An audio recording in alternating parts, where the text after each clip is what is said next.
To begin, open the Facebook app on your phone. Tap on the three horizontal lines in the top right corner.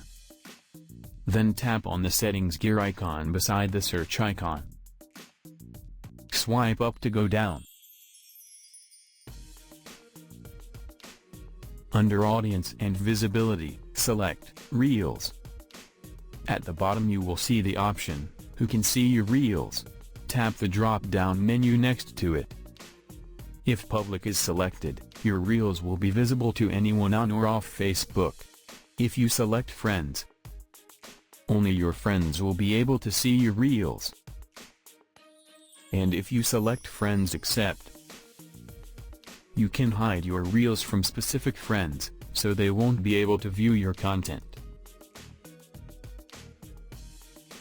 Now, select the option that best suits your privacy preferences. So in this way, you can control who can view your Reels on Facebook.